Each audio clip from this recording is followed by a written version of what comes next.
Hi hello welcome back to our channel. ఈరోజు recipe వచ్చేసి చాలా సాఫ్టీగా ఉండే రవ్వ లడ్డు అండి. చాలా అంటే చాలా టేస్టీగా ఉంటుంది, చాలా సాఫ్ట్గా కూడా వస్తుంది.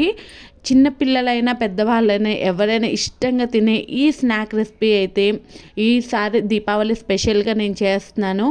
చాలా టేస్టీగా ఉంటుంది. ఒక్కసారి కూడా మీరు కూడా ట్రై చేయండి. స్టవ్ మీద ఒక ప్యాన్ పెట్టేసుకొని దాంట్లో ఒక 5 to 6 టేబుల్ స్పూన్స్ నెయ్యి వేసేసుకొని ముందైతే జీడిపప్పు బాదం పప్పు నేను వేయించుకుంటున్నాను. మీకు నచ్చితే pumpkin seeds water melon seeds కూడా వేసుకోవచ్చు. ఆ తర్వాత కిస్మిస్ కూడా వేస్తున్నాను. ఇవన్నీ కూడా మంచిగా దూరగా అంటే బ్రౌన్ కలర్ వచ్చేంత వరకు ఫ్రై చేసేసుకోవాలి.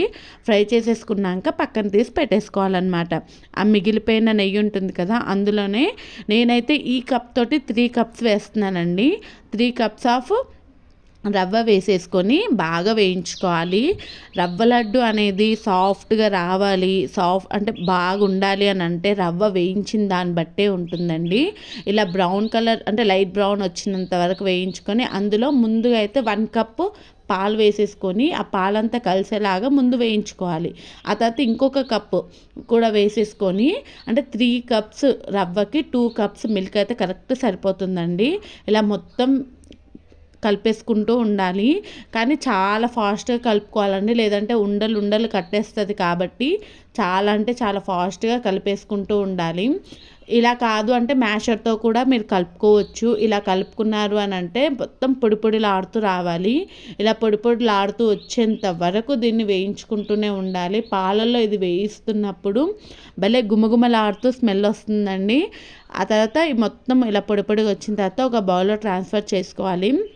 ఆ తర్వాత మిక్సీ బౌల్లో 3 కప్పులు వేసుకున్నాం కదా రవ్వకి, దానికి 1.5 కప్పు షుగర్ అయితే సరిపోతుందండి. 1.5 కప్పు షుగర్ వేసేసుకొని మిక్సీ పట్టేసుకోవాలి. మిక్సీ పట్టేసుకుంటే చాలా ఫైన్ పౌడర్గా అంటే షుగర్ ఏమి ఉండదు, మొత్తం పౌడర్ లాగా వచ్చేంత వరకు మిక్సీ చేసేసుకొని మనం ఇందాక చేసి పెట్టుకున్నాం కదా రవ్వ, అందులో వేసేసుకోవాలి ఇది.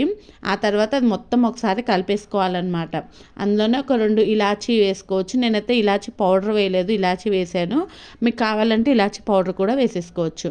మొత్తం ఈ షుగర్ అంతా కూడా కలిసిపోయేలాగా మొత్తం కలిపేసుకున్నాక మనం ముందుగా వేయించి పెట్టుకున్నాం కదా ఆ డ్రై ఫ్రూట్స్ని కూడా వేసుకోవాలన్నమాట.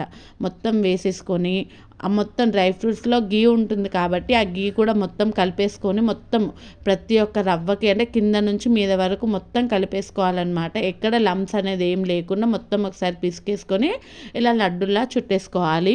ఇలా లడ్డులా చుట్టేసుకున్న తర్వాత ఒక బౌల్లో సర్వింగ్ చేసుకుంటే అంతే అండి. ఇలా చూడండి అన్నీ ఎంత సాఫ్ట్గా వస్తాయంటే, ఎంత పల్ఫీగా ఎంత సాఫ్ట్గా వస్తుందంటే చూస్తుంటేనే తినాలనిపిస్తుంటుంది. ఇలానే మిగతా మొత్తం రవ్వతో పాటు మొత్తం లడ్డూలు చేసేసుకోవాలి.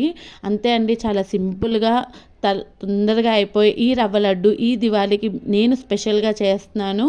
మీరు ఏ స్వీట్ అనేది స్పెషల్గా ఈ దివాళీకి చేస్తున్నారో నా కామెంట్ బాక్స్లో అయితే షేర్ చేయండి. అలానే మన ఛానల్ని ఇప్పుడు ఎవరైనా చూస్తున్నట్టుంటే ప్లీజ్ సబ్స్క్రైబ్ చేసేసుకోండి. ఇంకా పక్కనున్న బెల్ ఐకాన్ని కూడా అలా ప్రెస్ చేశారంటే నేను ఇలా వీడియో పెట్టంగానే అలా మీకు నోటిఫికేషన్ వచ్చేస్తుంది.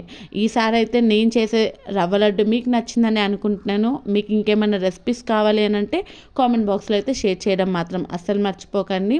Please like, share, comment and subscribe to our channel.